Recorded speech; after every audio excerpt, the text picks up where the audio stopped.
Alright, in this video we'll talk about how to implement the CourseForge into courses.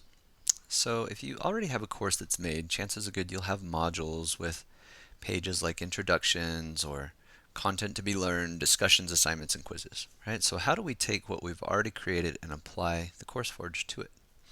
So let's take a look. Let's say that, and this process that we're about to go over works for any of these content areas. Basically anywhere you have the rich content editor where we enter information into Canvas. So let's take a look at an assignment. Let's say that this represents what we already have in our assignment. Right? So we want to change this. So here we go. First things first, we need to get some template pages in here that we can copy from. So to do that, we're going to go to the Canvas Commons. We'll do a search for CourseForge, all one word, and we're going to search for YC copy paste pages. Now this is going to put a module into that class. These other things, CourseForge A, B, and C, we're going to look at those a little bit later when we look at whole course, if you're building a course from scratch. Right? So for now we just want this copy paste pages.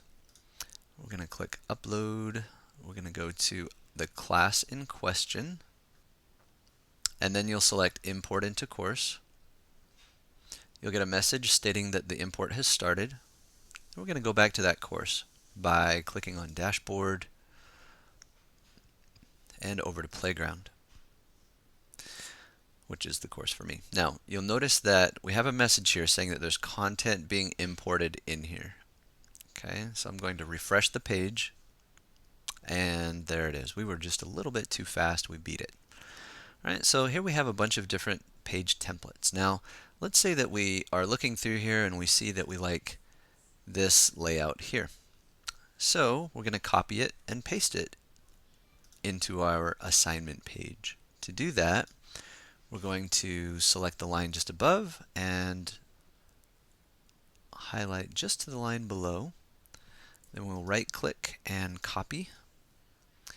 And then we're going to go back over to one of our pages, right? So let's see, let's go into assignment and click edit. And we'll push the content down. And then on the blank line, we're going to right click and paste. And now we've pasted that template page on there with our content. Right? So it's in there. We're going to delete any extra lines, and you can go through and change the title and information up there. You can also change or copy. Actually, we're going to cut. We're going to select it all, right click, and cut our content.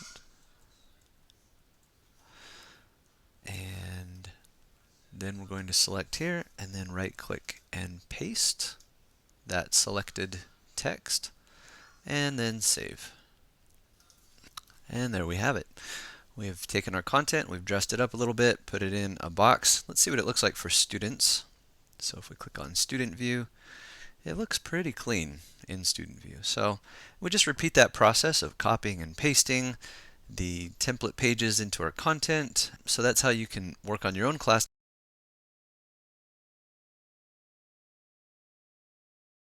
If you're building one from scratch, right? So let's say that we have an empty class. It's a very similar process.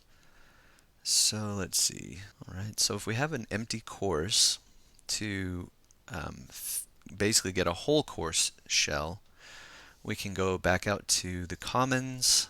Again, search for CourseForge. And let's say that we look through all of these, and you can preview them here by just clicking on one and then selecting one of the pages to get a feel for what the layout looks like. Okay, so I'm going to go back to the search. And let's say that we look through all of these and I decide, you know what, I kind of liked how CourseForge C looks. Right, so I click on that, sure enough, I like that. So I'm going to click import, and I'm going to choose the class that I want that to go into. Now it's really important that you put it in an empty class, right? Because if you try and put the CourseForge, the whole course, into a class, it's going to put a lot of pages and content on top of what you already have in the course. So again, this is for if you're building from scratch. The course is empty. Right, so then we want to click Import into Course. You'll see that we'll get a message here stating that it's working. And then we can go back out to the dashboard and navigate to that course. Now this is going to take a while to populate, so it's going to be empty for probably a good 45 to 60 seconds or so. So we have to be patient and wait for a little bit, and you can refresh the page every once in a while to see if that content has been brought in yet.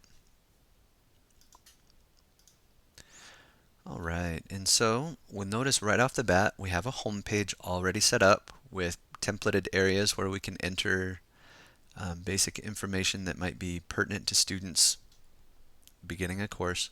There's also some CourseForge general information here as well for you to check out. Right, and if we click the Start Here button, that takes us over to the Modules section. You'll notice in the Modules section there's a module with information for the instructor on how to do different things within the CourseForge. It's good to unpublish that so students don't see it. You have a Start Your Course Here module with several templated pages like course orientation, content and outcomes, a couple of syllabus options. And then we have there are 8 different modules that are built into the template, the course template. Within each module, you have a module introduction, content page, assignment, discussion, and quiz. So just repeat that 8 times. And then we finally have a post-test, a templated page for that. So we get a whole course structure built for us where we just have to go in and plug in our content. To duplicate items, it's pretty easy. You just click the Options button and duplicate. So you can duplicate a page or an assignment or a quiz. Actually, I don't think you can duplicate quizzes. You have to rebuild a different quiz, sorry. So, and that's how you do that. Now, you also have the option to dress up your pages a little bit with content emphasis elements. If we take a look at this, we'll see that, maybe I have on a page, I want to add some important deadline information for the students. To incorporate these content emphasis elements, just come in, highlight the element that you want, right click and copy, and then we're going to go back out. Actually, let's go to the modules page. And I like to keep kind of 2 tabs open, that way I can copy and paste a lot. But let's say that we want to add some information to this module 1 assignment. So I could come in here and say, you know what, there's something really important that you guys need to remember or know about. And so I'm just going to right click and paste that there, enter the content that they need to remember, and save. And there it is. We can dress up our pages with kind of content emphasizers, if you will. And that's how you can build from scratch a new course that has a full template structure built into it. And that's a great option for courses that are being built from scratch for QM, with YC design standards in mind, etc. Okay, and if you need additional help, feel free to contact the TELS department. Our website is yc.edu/TELS, which is TELS. You can click through there and find our contact information. My name is Jared. I'd love to help you out with this stuff. And that's it for now. If you have any questions, feel free to reach out. My email is Jared, Jared, .Reynolds, REYNOLDS, @yc.edu. All right, and that's it for this one. Good luck building, and let me know if you need some help. Talk to you later. Bye.